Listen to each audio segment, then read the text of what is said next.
So you're playing a character in the show who is arguably one of the sort of reprehensible characters in the Batman universe in terms of like from the police end. You know, he's been portrayed as sort of a, you know, sort of a big fat slob kind of guy.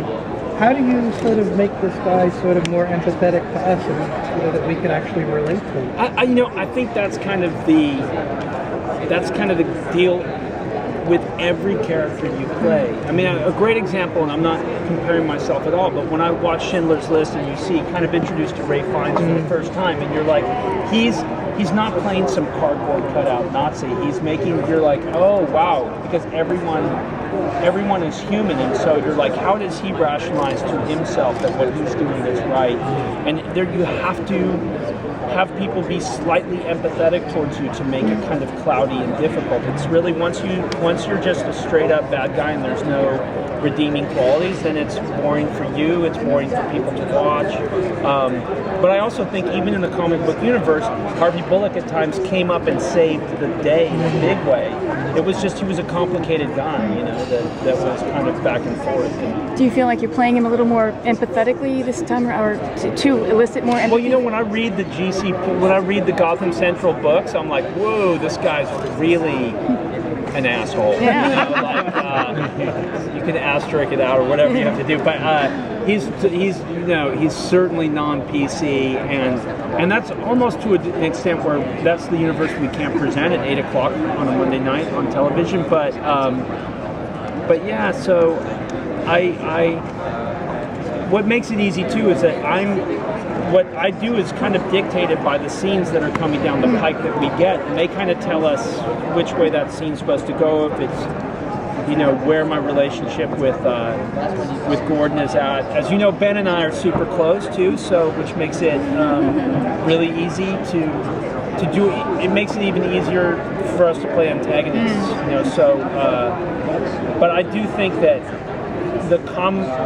Bullock probably is more of a comic foil in this world than he is in other worlds. So there's a little bit of that. Is there anything that you've added to his role that wasn't originally scripted?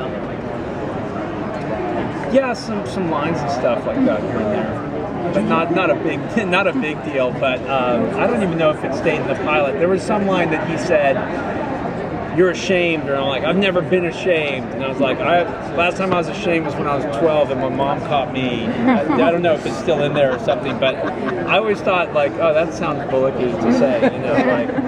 But Bruno and Danny are really great that way. They really let us have a lot of input, which maybe makes their life harder, but it's fun for us. Do you think he reflects the city as a long-term resident as opposed to Gordon, who's just arrived? Oh, absolutely, yeah. He, you know, I think. Where are you from? What town are you from? I'm actually from Ireland. I know you're from Ireland. Oh, you're from Limerick. Yeah. Okay, so in Limerick there's 5 big mafioso families, right? Yes. Right, and they call it Stab City. You do? Right. So if you go to Limerick and you're like, I'm gonna change Limerick, how much success are you gonna have? I haven't had much yet. Right. Good. But that's good. So, but it's like any big city like that with that deeply ingrained culture of old school.